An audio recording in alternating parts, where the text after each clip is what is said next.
দিন যত যাচ্ছে আওয়ামী লীগের মিছিলে উপস্থিতি তত বাড়ছে বলে মন্তব্য করেছেন গণ অধিকার পরিষদের সাধারণ সম্পাদক মোহাম্মদ রাশেদ খান।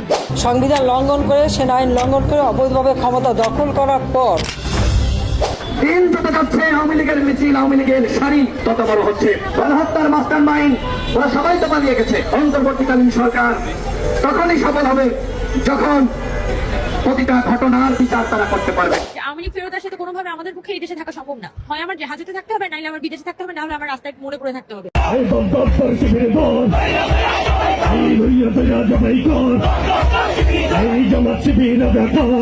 সাবেক প্রধানমন্ত্রী শেখ হাসিনা দেশ ত্যাগ করার পর নেতাকর্মীদের সাথে বিভিন্ন সময় ফোনালাপ করলেও রাজপথে নামার কোনো অনুমতি দেননি তিনি।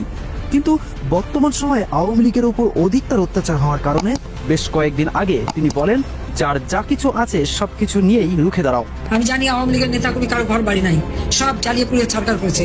আমি বলবো, যারা আজকে ইউনূসের প্রশংসা করতে চান আর আমাকে স্বৈরাচার বলেন, আপনারাই দেখেন আওয়ামী লীগের কত নেতাকর্মী, প্রায় 1 কোটির মতো স্থাপনা আগুন দিয়ে পোড়ানো এবং লুটপাট করা হয়েছে।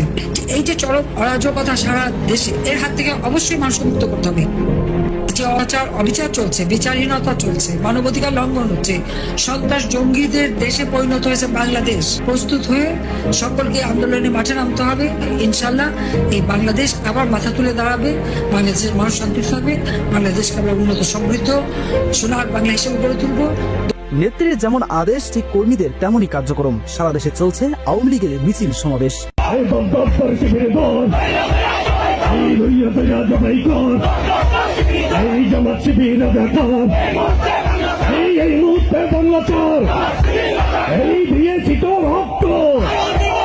এই প্রয়োজন হলে দেব, এই রক্তের বন্যায়, এই বাঁচিয়ে দেব অন্যায়।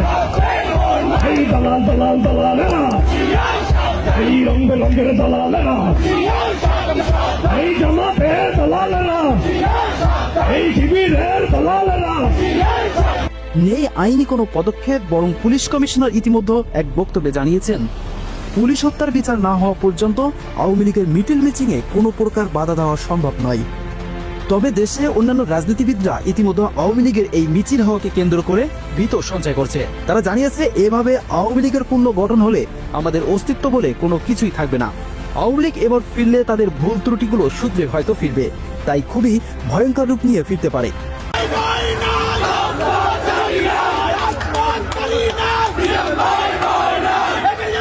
কিন্তু আওয়ামী লীগের আমলে কিন্তু এটা পারে না। বরং শাপলা চত্বরে যেভাবে কচুকাটা করেছিল, মোদী বিরোধী আন্দোলনে মেরেছিল, জেলে নিয়েছিল, এটি ছিল বাস্তব চিত্র। তাহলে আলেম ওলামা